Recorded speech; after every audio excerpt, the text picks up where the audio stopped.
power on.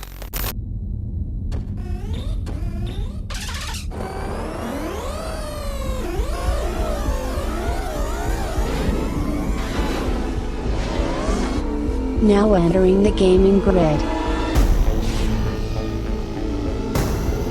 The latest gaming news, reviews, and retro culture, as only the man of tomorrow can deliver.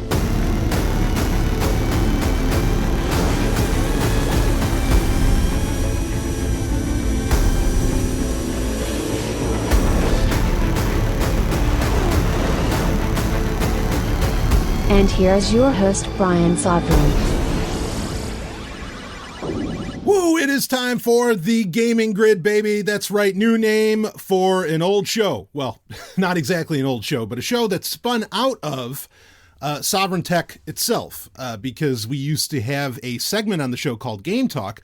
Then that continued to be so popular that I was like, you know what? Instead of that taking up more time on Sovereign Tech, let's just turn it into its own goddamn show.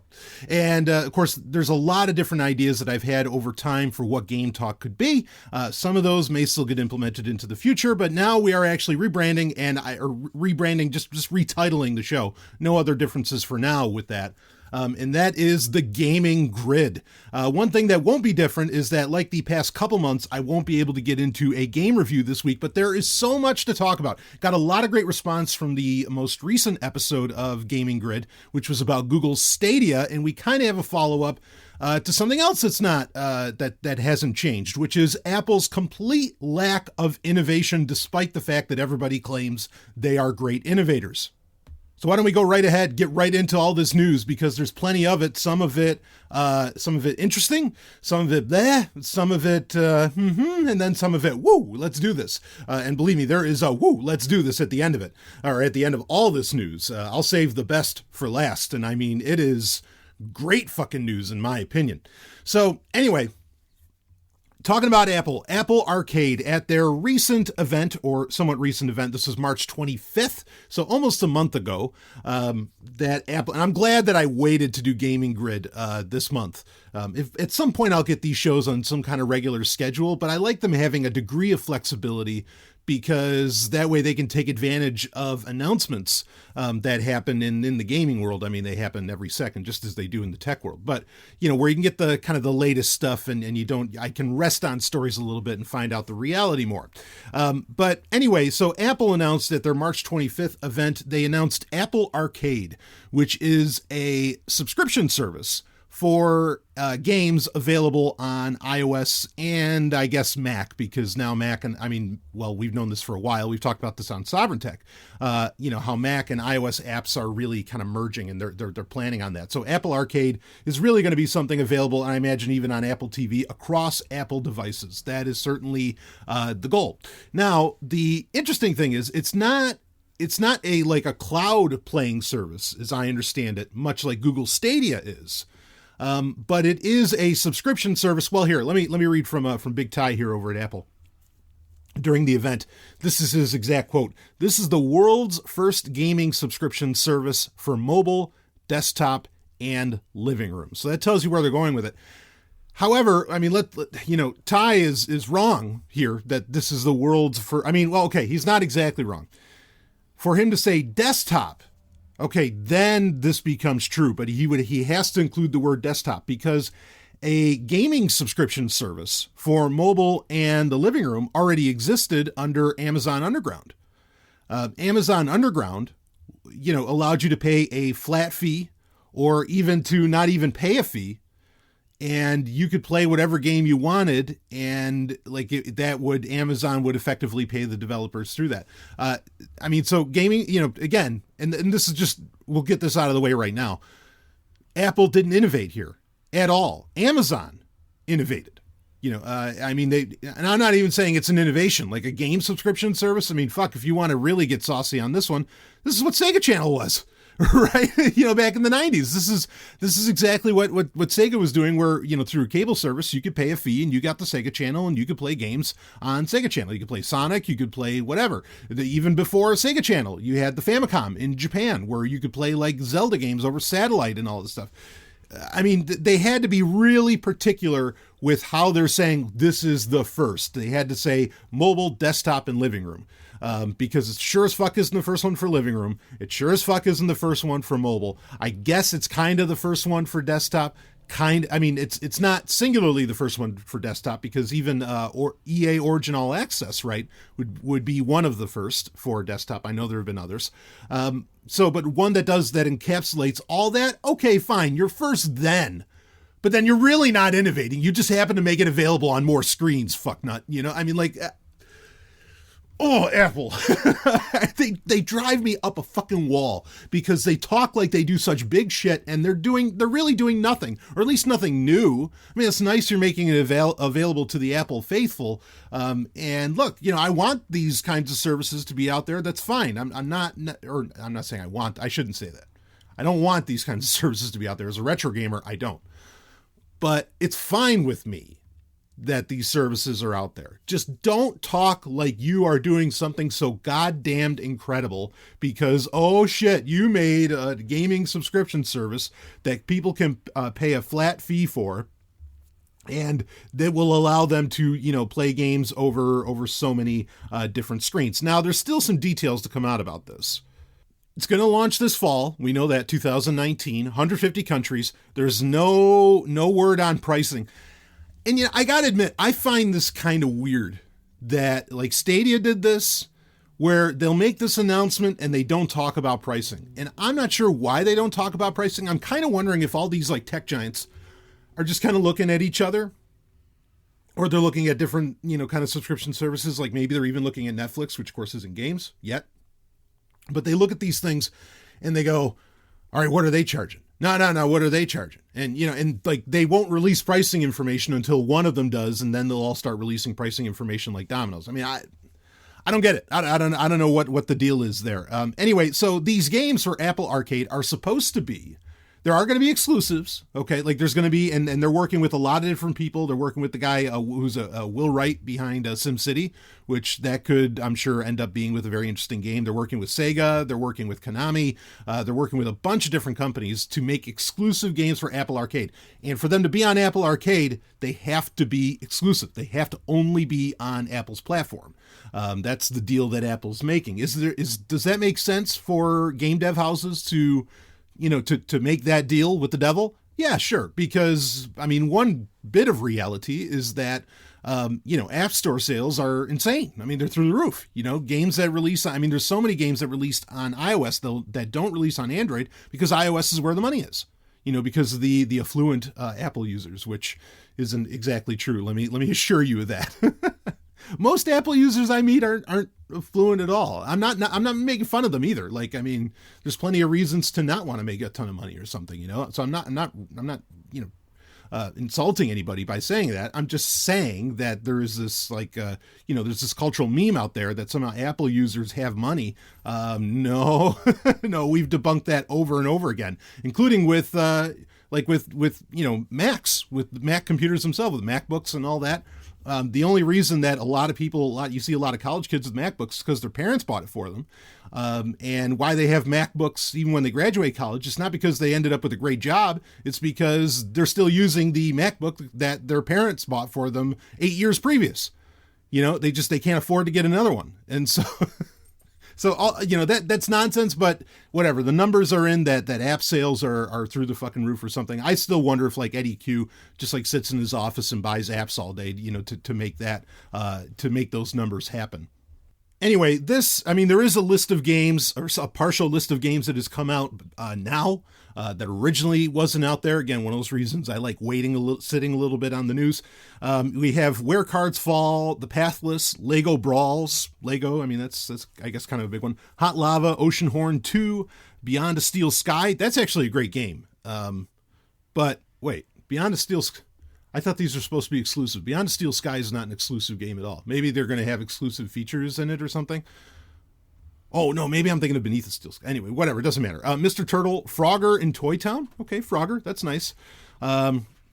There's a few different ones here. There's Sonic Racing.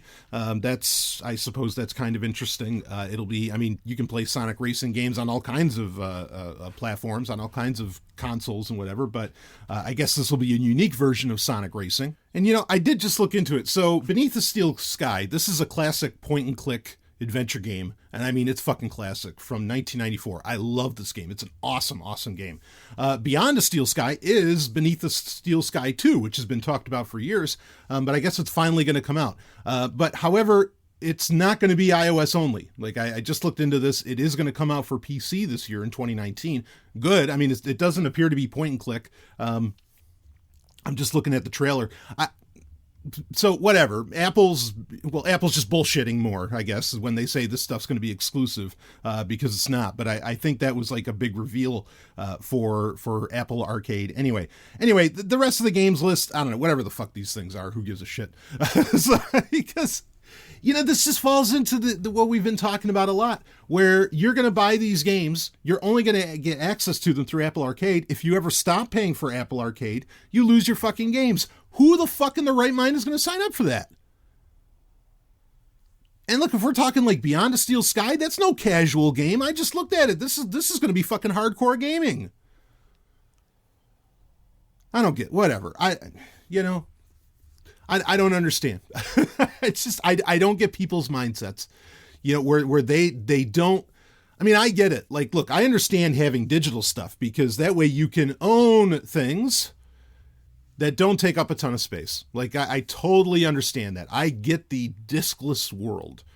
I do not get the subscription world. I don't grasp it. I'm not okay with it. And look, I do a Star Trek show on this network. Okay. I love Star Trek. I pay for CBS All Access. Okay. And I pay for the version without ads. Make no mistake. Okay.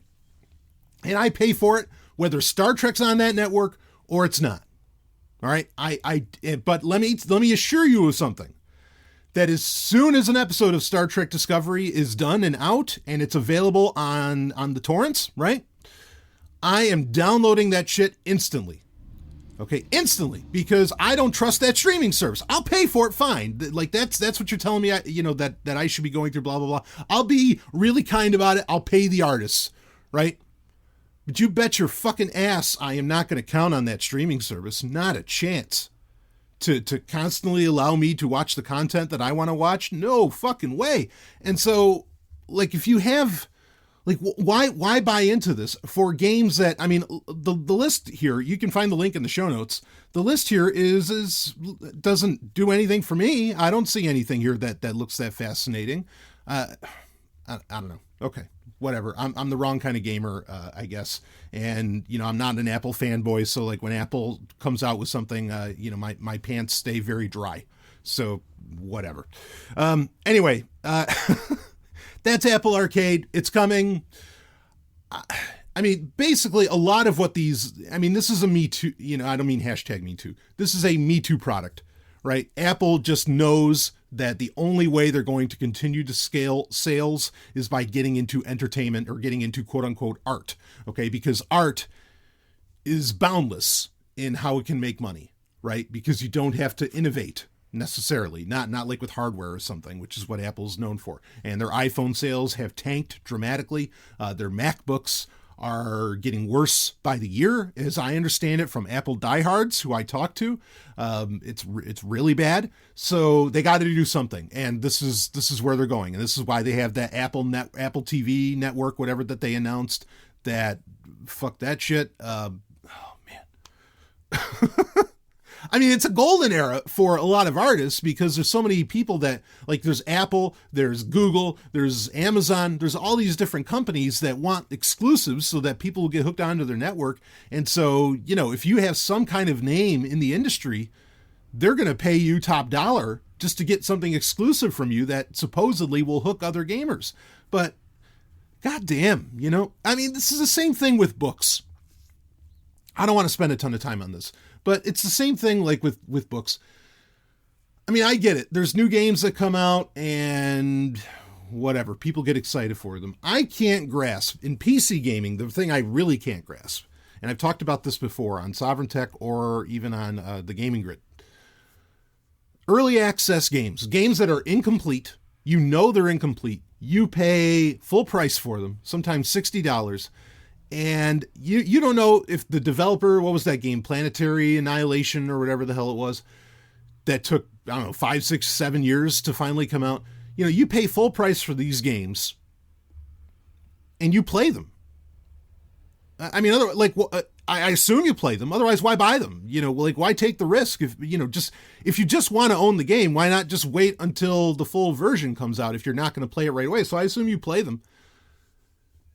Literally, you have the time of day to play an incomplete game. There are so many, like, here's the thing.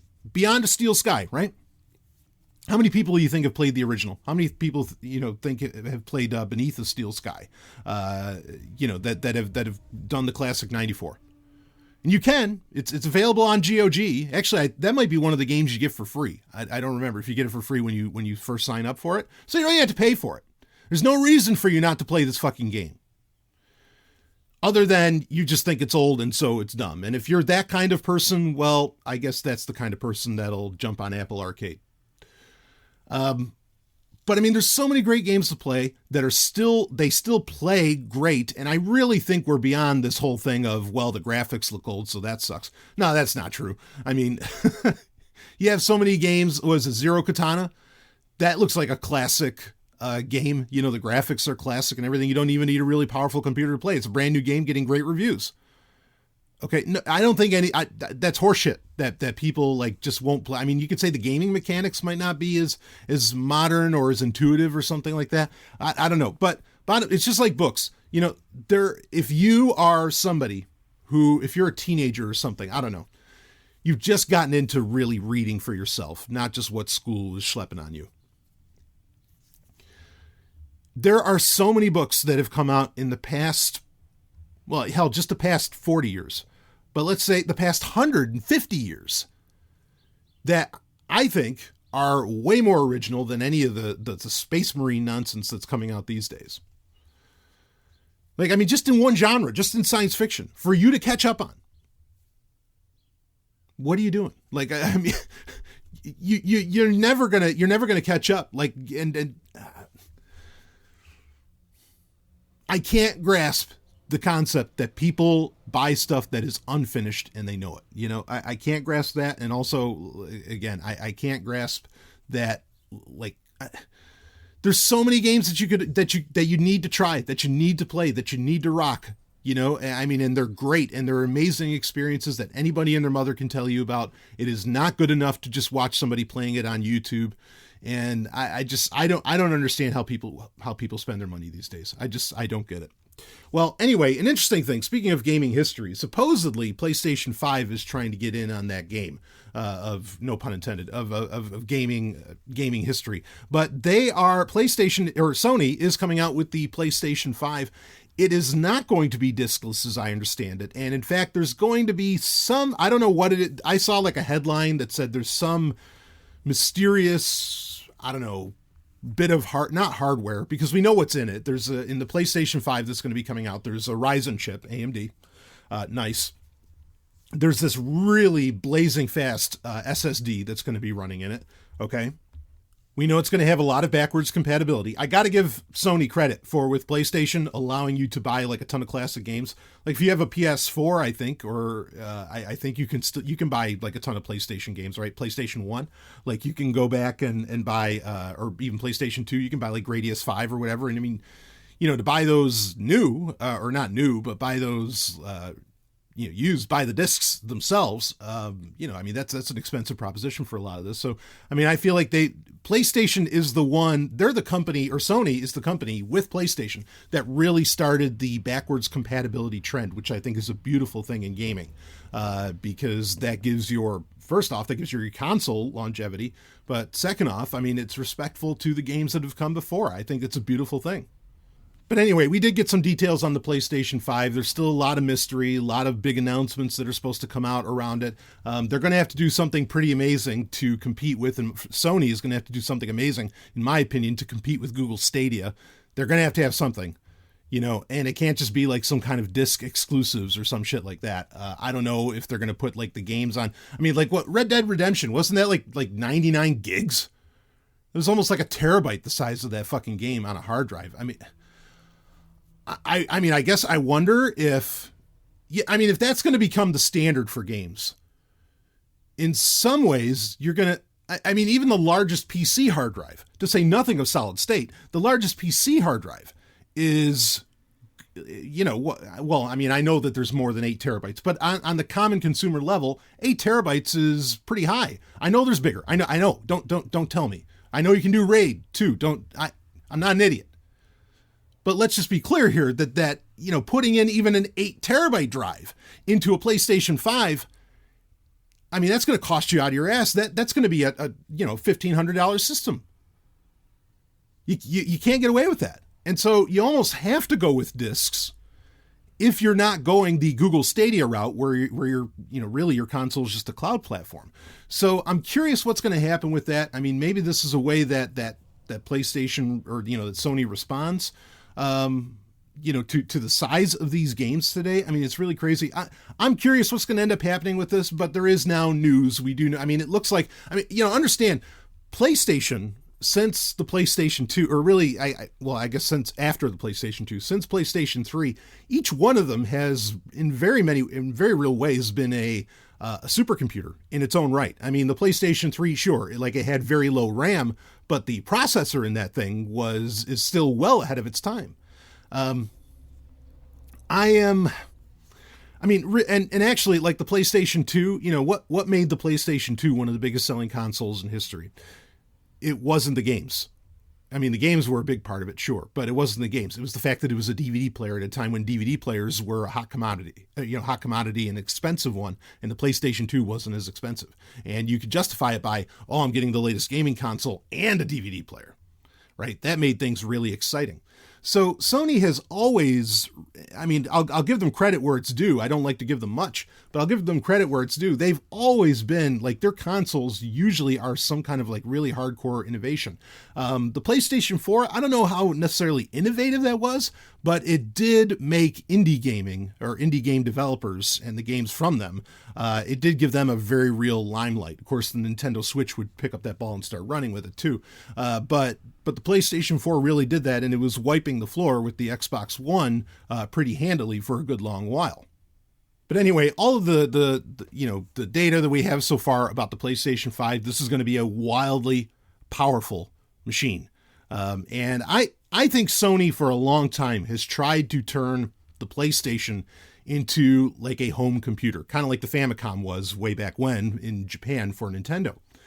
I think they've really been trying to do that over and over again since at least the PlayStation 3. They might have even attempted it with the PlayStation 2 or something. PlayStations have been able to run Linux for a long time by design. And that's that. There's varying reasons for that. I'm not going to get into that whole history. Of course, what happened with George Hotz and the PlayStation 3, fuck Sony. But anyway, so I don't know if they're going to keep trying for that, but this looks like it's going to be a very, very powerful console. Now, a lot of people are already saying it doesn't matter what Sony does with the PlayStation 5. This is going to be the last console you'll ever buy. I think there's some truth to that. I've talked about that. Google Stadia, I think, is going to end up killing most of the consoles. It'll probably kill the PlayStation 5 as well, regardless of how fast it is and how powerful it is.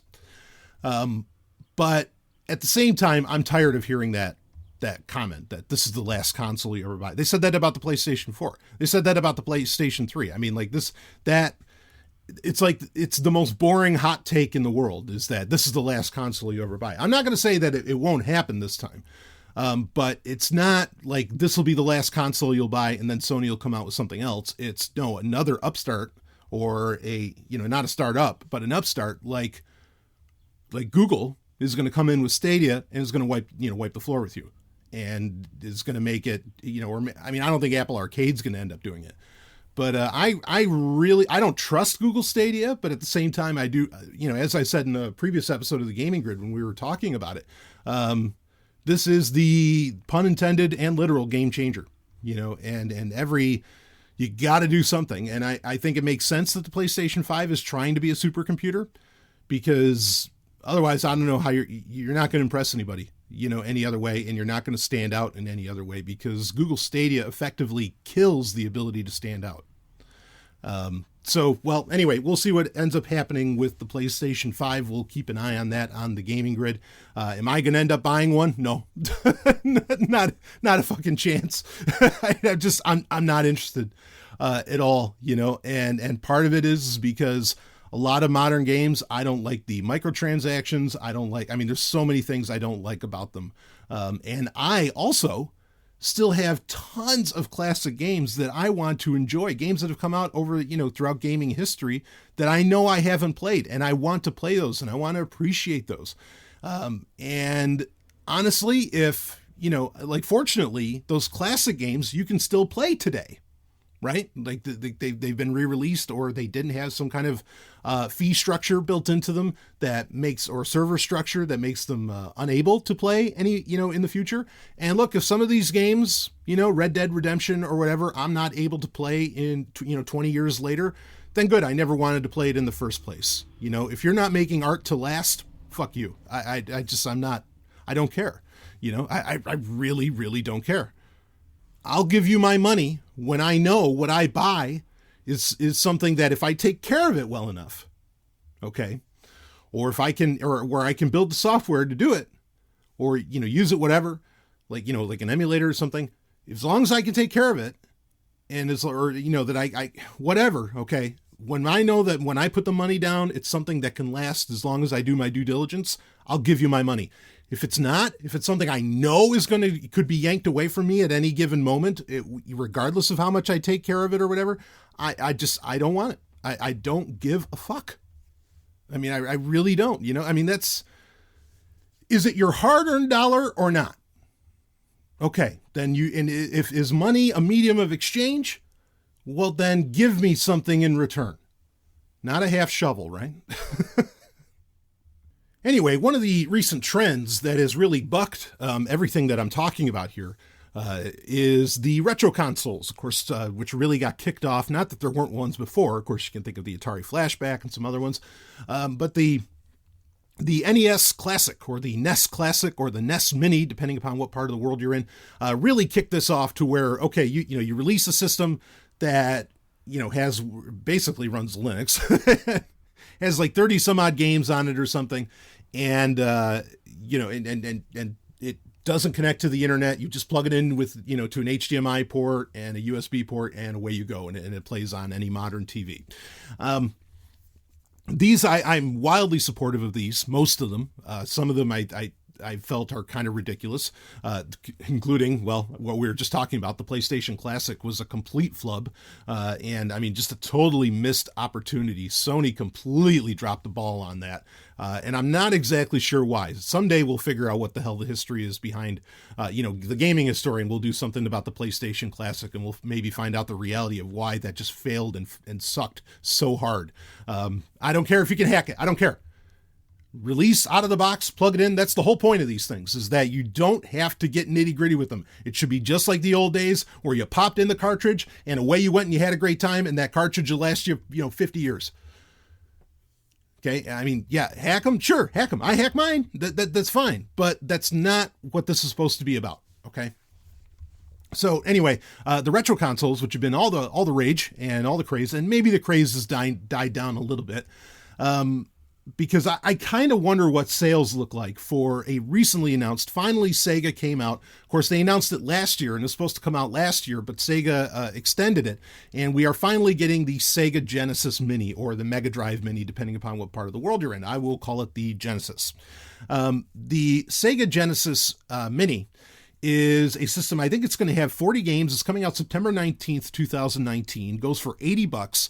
Has 2 controllers on it. And I think the controllers are only the 3-button controllers, if I remember correctly, which that does kind of like the PlayStation 1, where it didn't come with DualShock. I do feel like that very much lessens, it is the 3-button controller. It very much points at some games aren't going to be on there, because some of the games required the 6-button controller that the Genesis would later come out with. Now, does this mean that there's going to be a Sega Genesis Mini 2?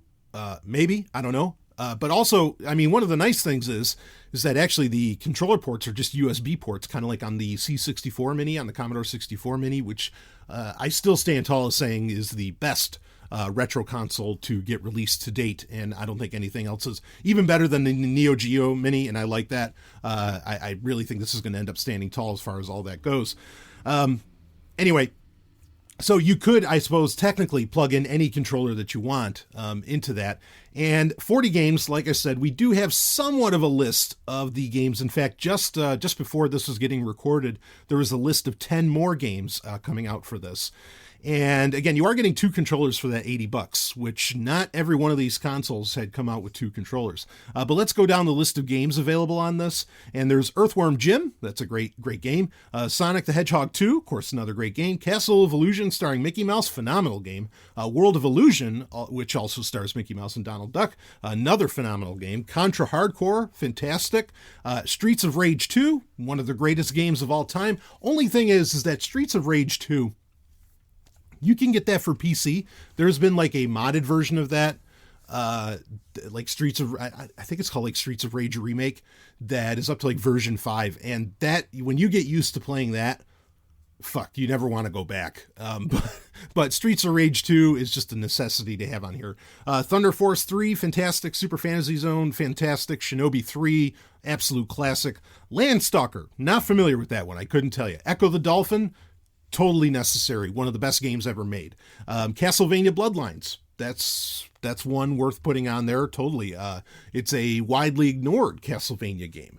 There is a Castlevania anthology coming out, actually, I think for most modern consoles, including Switch. I think that comes out in May. Bloodlines is on there. Some of these games also you could end up like getting on the eShop for like, say, the 3DS, but because Sega, made deals with that. And some of these have even been, I think some of these have been re-released with Sega Ages, which is probably best on the Switch. So anyway, but this is a good list so far. Let's keep going. Space Harrier 2. I love the Space Harrier series. Shining Force, of course. Dr. Robotnik's Mean Bean Machine. I get that this game is fun, but I think this gets included on so many collections. I think it's a colossal waste of fucking time, but that's just me.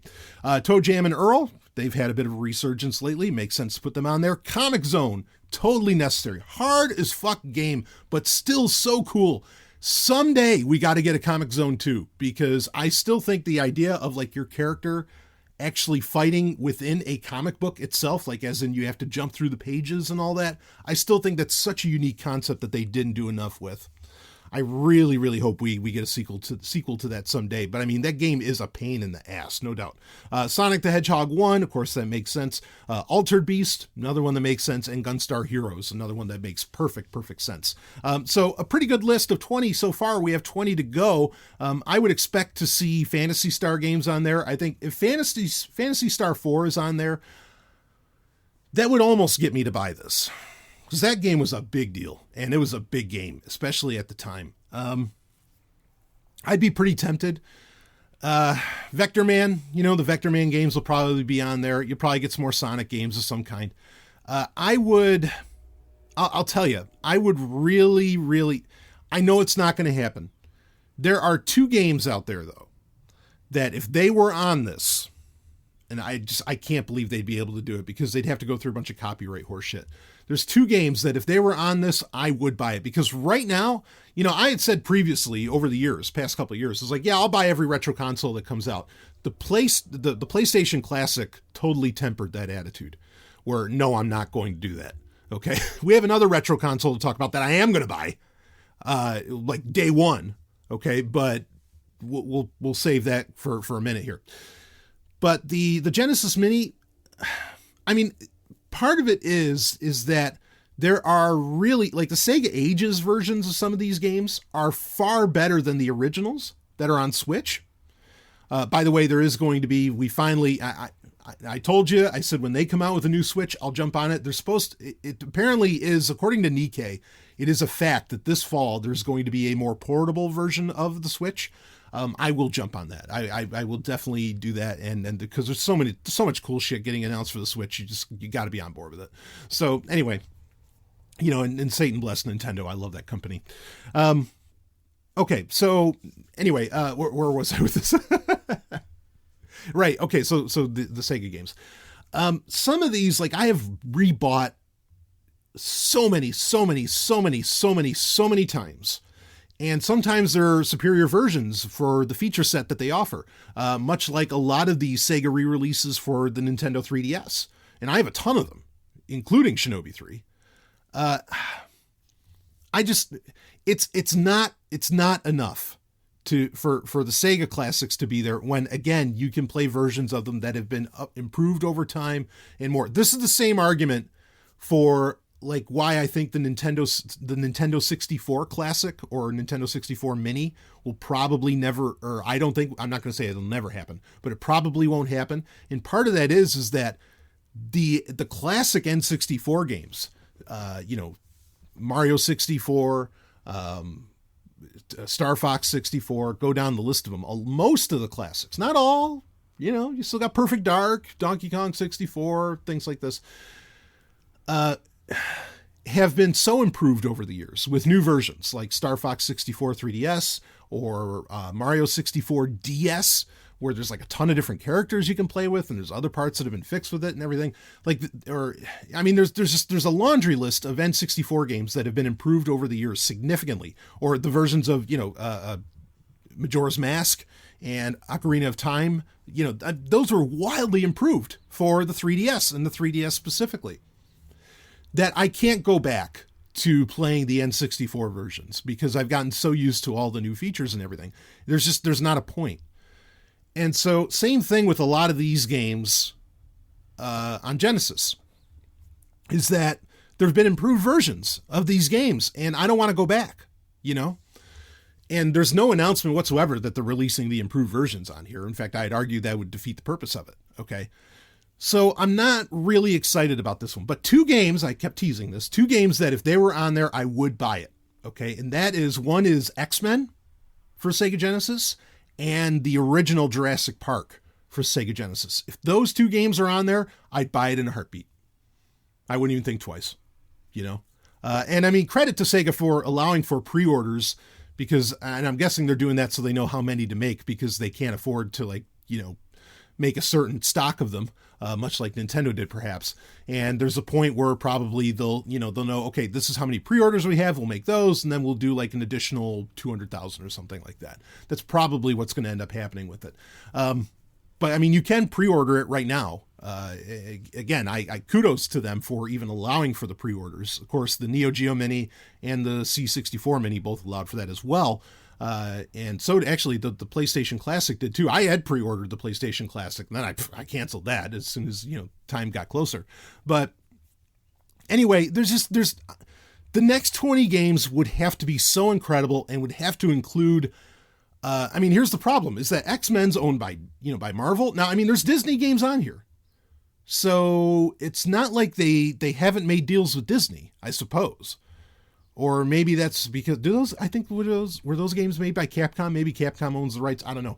But they'd have to make those deals. And I think it would be a little harder, especially the Jurassic Park one, because who the fuck owns that? But the original Jurassic Park game for Genesis was awesome. And the reason it was awesome, it's a platformer, sure, but it lets you be the Velociraptor. That was so great. You could be the human too, but if you chose it, you could be the Velociraptor. That was so awesome. Another game I'd love to see is RoboCop versus Terminator. That would be really nice. I have a dream list of Genesis games because I loved my Genesis. Mortal Kombat, I think, should be an easy inclusion on this. It was almost an insult that it wasn't on the SNES Classic. I understand why it wasn't, because Nintendo doesn't need to do third-party deals. They can just release their games and they're guaranteed to do a shit ton of money because they're some of the greatest games ever made. But yeah, there's a lot of third-party games that the Genesis Mini would really need to have on it, I think, to make it worthwhile. But that's just just a couple off of my list that I would like to have included here. And a shame that we can't get 32X or Sega CD games here. That could have made it all the more interesting. You could have started putting some Star Wars games on there at that point, which not Rogue Leader. Fuck. What was that? Rebel Assault 1, right? I mean, not that it like plays great today. I think Rebel Assault 2 is one of the best Star Wars games ever made, but Rebel Assault 1, which came out for the Sega CD, And then you had Star Wars Arcade for, for the 32X. I mean, I got it. Like, I thought it was fun, but also, yeah, anyway. So kind of a shame that you're not really getting the entirety of what the Sega Genesis era offered, because I thought there was some, Willy Beamish.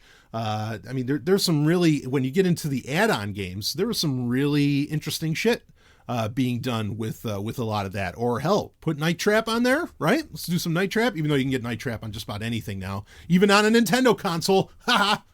But anyway, we'll see what ends up. We'll see what the next 20 games are.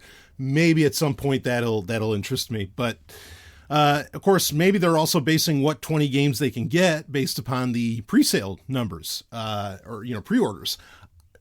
I just can't imagine those pre-orders are that good. I can't imagine that many people are really talking about that. And it's amazing the amount of classic collections coming out for, modern consoles, Switch or PlayStation 4 or whatever. Even there's the Arcade Classics Anniversary Collection from Konami. That looks amazing, right? You got Life Force on there. Just some of the greatest games, in my opinion, also ever made. A lot of good shmups. But anyway, so why don't we switch from that? We'll see. Again, we'll keep an eye on the Sega Genesis Mini news. This next thing, I did not see coming. I don't think anybody saw it coming. I don't think anybody expected something like this to end up getting released. I think this is beautiful. This is wonderful. And a part of me wishes I knew it was coming, because it could have saved me a lot of money. Though this is going to come at a premium price, but I think it's worth it. And what we have here is the Capcom Home Arcade, and it is a retro console. It looks unlike any other retro console, and it is probably, to date, the most expensive retro console of the bunch, and it is not very mini. At least it doesn't appear to be by the first designs. Basically what we have here, it's Capcom, okay, that's in the name. Arcade is in the name. That means that they're bringing home, Capcom Home Arcade, they're bringing home classic Capcom arcade games to a retro console, okay? Here's the thing. To give you that full arcade experience, it is basically a 2-stick, like our arcade, it's laid out, it says the word Capcom. So just picture an arcade stick controller that you can buy for your house, okay? I have some of these. But it's a double stick one, so 2 people can play it, and it tops out at 2, which that's kind of unfortunate, because some of the games on this list that are going to be built into the system allowed for 4. And so, I don't know, maybe they'll allow for you to, I don't know, there might be USB ports or something on it where you could add on other arcade sticks. Then I'd feel a little bit better about this, because, look, some of the reasons I've bought professional arcade sticks in the past was to play Capcom, games, Capcom arcade games on MAME, on an emulator on a computer. So if I could add on to that'd be pretty nice. But it's this, just picture this flat piece, and it's the console and the joysticks and everything in one piece, and the whole piece just spells out Capcom. I think it looks pretty cool. I mean, it's a little blatant, and it's not exactly stylistic. I don't think it has, it doesn't win on style points, but it gets the fucking point across. That's for sure. Of course, maybe they'll change their mind. But this is going to set you back about $200. And it is going to come out this October 25th, 2019. This is necessary. Half the reason I bother setting up MAME at any given point is to play Capcom games. If it wasn't Capcom games, it would be for Neo Geo games, which now that we have the Neo Geo Mini, don't need MAME for that. And there is the advantage with these retro consoles is that they're just plug and play. You plug them in and away you go. There's no setting up, okay, what button handles coins, what key handles player 1 and player 2. There's none of that setup. All right. And I like that ease. And also I like the fact that these things aren't on a machine that connects to the internet. Yeah, I can put it on a Raspberry Pi that's not connected to blah, blah, blah. Give me a break. So we've believe me, you're not saying anything original. Everybody's already heard it. Obviously, we're into these things for a multitude of reasons.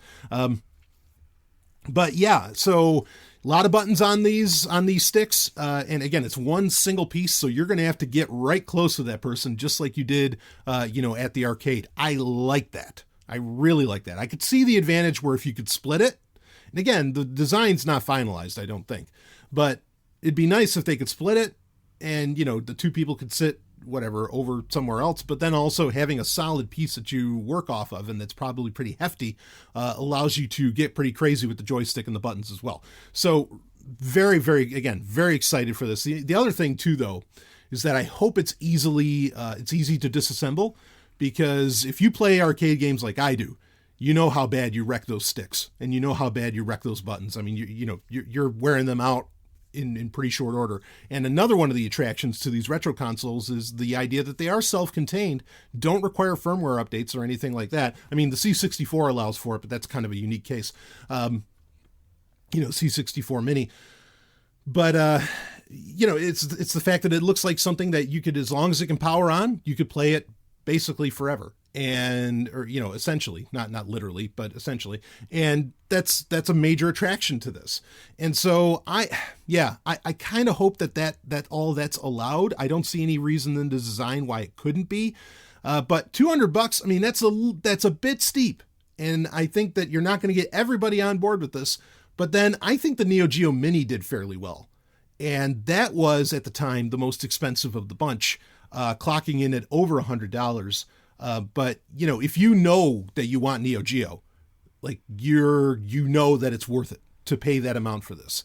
And I think it's the same with these games, where if you know that you want these games, you're willing to shell out for it. So let's talk about the game list. It says, now, an interesting thing, and I wonder about this, is that it says 16 games pre-installed. That's the wording from Capcom. Okay. And saying pre-installed kind of implies that you could install other games later. Kind of. I'm not saying that that's going to be the case, but this is something that a lot of people with these retro consoles have been arguing for. Like, allow for, flashcards or cartridges of some kind or whatever to be able to get inserted in these things with maybe like with a new game pack. Like a lot of people wanted that for the Sega Genesis Mini, where you could maybe it would have a cartridge slot at the top where you could put in what is effectively a thumb drive, a flash drive of some kind that would have, another 40 games that you could buy next year or something like that. I agree. I think that would be great. I would love it if Capcom did this, because there's a few games actually that aren't on this list that I think would be really cool if Capcom allowed for to get installed later, or maybe they'll change their mind and they'll add some more as time goes on. But anyway, let's talk about the 16 games that they have there. And this is going through, this is an emulator, but it's a really solid emulator that they're using for it. But let's go through the games list. This is what really matters, right? 1944, The Loop Master. This is from the classic 1941 or 1943, whichever one came first. I always get confused which one does. Great addition to have here, classic overhead shmup, the series. And 1944 is a fantastic one to have on there to represent that series. One of the more advanced entries in it. So I'm totally on board with that. That's great. The second game is what sold me. If it didn't have this, I probably wouldn't buy it. But I think I put this maybe in my top 3 games of all time. And I'll tell you my top 3 games. Anyway, let me tell you what game it is here. Alien versus Predator. If you never played this in arcades, and this is the part where, I wish it was 4 players. But instead of just 2 that are available on the board. But Alien vs. Predator is this really cool, it plays kind of like Streets of Rage, if you're familiar with that, okay? It's a beat 'em up. And you get your choice of either 2 different types of Predators. There's Warrior and Hunter, I think, are the 2 types. And then you can replay, or you can play as actually Arnold's character. You can play as Dutch. And then there's a female character, which is really, it's all really cool.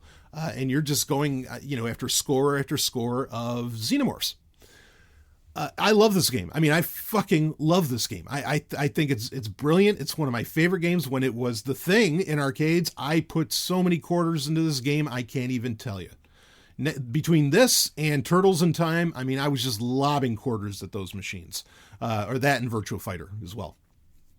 But anyway, so my favorite 3 games, just to put that out there, are, I would safely say, TIE Fighter is at the top of that list. Star Wars TIE Fighter, of course, for PC. SmackDown 2, which was on the PlayStation 1. And then Alien versus Predator, the arcade game, would, because there's been a bunch of different versions of Alien versus Predator, but the beat 'em up for the arcade is, in my opinion, the best one. Those would probably be my top 3 games right there. And fuck, I love this game. So I want that for this alone, because that's the whole reason I got a lot of joysticks, was to play Alien versus Predator, along with some other ones, some other games, which we'll talk about as we go down this list. The next one, Armored Warriors. Okay. Capcom Sports Club. Sure. Captain Commando, yeah, that's a classic. Cyberbots, Full Metal Madness, these are all classics. Darkstalkers, The Night Warriors, great entry to put in here. Great game to put in there. Excellent 2D fighter. Eco Fighters, another great one. Final Fight, of course. Ghouls and Ghosts, considered one of the hardest games ever. Nice addition to put in here. Giga Wing, yep, right on. Street Fighter 2 Hyper Fighting. No brainer. Of course, you're going to put in a Street Fighter game in a Capcom home arcade. I mean, why not? Mega Man, The Power Battle. Woo, there's a hot one. Pro Gear, Strider, very nice addition. Big fan of that. And Super Puzzle Fighter 2 Turbo. So not a bad list at all. A little tough to justify $200 for only 16 games, and some of these, while they're all great, some of them I don't think necessarily translate to the home experience so much. I really am willing to have a plug and play system for Alien vs. Predator, because I never get tired of that game. Okay, the ones that I wish were on here that would sweeten the pot for me, maybe because it's using an emulator, maybe they could just put a little USB port on there or an SD card slot and let us sideload games, kind of like the C64 Mini does. If it does that, dynamite. But then what format? Well, no, we know, because of the emulator, we know what format it would play them in. Anyway, the 2 games that I really wish were on here were Knights of the Round. I really enjoyed Knights of the Round. The Super Nintendo version of that's great too. But Knights of the Round I would want on here. And then I'd also, I would love to have Captain America and the Avengers. This is back before, Marvel became the horseshit that it is today. This is a game from the 90s. Actually, that's a game that also could be on the Genesis Mini that would tempt me to get the Genesis Mini. This is a beat 'em up, much like Alien vs. Predator. I enjoy the hell out of this game, even though, it's not, I don't want to call it easy, but when quarters don't matter, this is true for a lot of arcade games. When quarters don't matter, some of these games are, pretty easy to get through, or at least they don't cost a ton of money, and they just take you're done with them inside of a couple hours often enough. But I really you had Vision in that, you had Iron Man, and you had Captain America, and you had Hawkeye, if I remember correctly. And it's a really, it's just so cool to be throwing Cap's shield, or to be, at the time in the 90s when that game came out, again, being able to do anything with Iron Man. If Iron Man was your favorite comic book character, there wasn't a whole lot for you out there. There were Captain America games. There was X-Men games up the ass. Children of the Atom. That'd be another nice addition. I think that was a Capcom game. That would be really cool to have on here. Some of the X-Men fighters. I'd love it if they made a deal with Marvel to allow for that. But anyway, they made some of those great games back then. But you had those. But to play as Iron Man, who back then, now, I don't want to touch Iron Man. I don't care about it because everybody acts like they're a big Iron Man fan and the Iron Man's the greatest thing since sliced bread, which nobody thought that 20 years ago. Nobody thought that. And he didn't even have a comic book, for fuck's sake, for a while because it wasn't selling, So anyway, I hate that. But at the time it was the only way to get in some Iron Man action. And I was like, oh, well, fuck, I'll take that, and it was so cool. It's such a fun game. Another one where you could have had 4 players, right? But anyway, I would love for those games to appear on this or somehow give you the ability to add them on. I'm sure there's going to be a way to hack it. I think that it should be available without having to hack it. I'm very technically inclined. Obviously, it's not like it's a problem for me to do these sorts of things. There is some risk, of course, anytime that you do that where you could brick these devices. But, and for $200, you might not want to just brick that thing. Best thing you could do is buy it on Amazon. And if, and if you fuck it up, you just return it and say, oh yeah, this one failed. Send me another.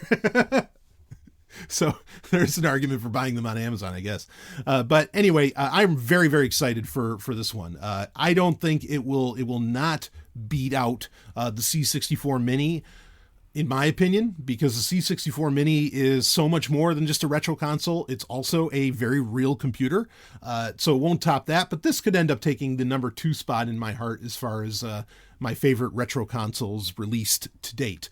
Right now, I mean, the Neo Geo Mini stands like right underneath the C64 Mini. So, but this could definitely take top spot. I mean, Alien vs. Predator alone, it's just one of those games, you know? I mean, and it's one of those, like, I mean, it doesn't have a lot of depth. Again, you can just, I think it has great replayability. It doesn't, what was, there's Dungeons and Dragons games that actually would be really great to include on this too, that I think Capcom made. But anyway, what I was going to say is that if somebody released just a box, and I've cracked jokes about this, called the TIE Fighter box, where it was just a box that you plugged into, whatever, a monitor TV that allowed you to play TIE Fighter on it. Would I spend $200 on a piece of hardware with only one game, but it's the greatest game ever made? Fuck yes, I would. Like, without question. So that, again, that almost makes this viable, and having like that real arcade home experience, it's tempting. So we'll keep an eye on this one as well.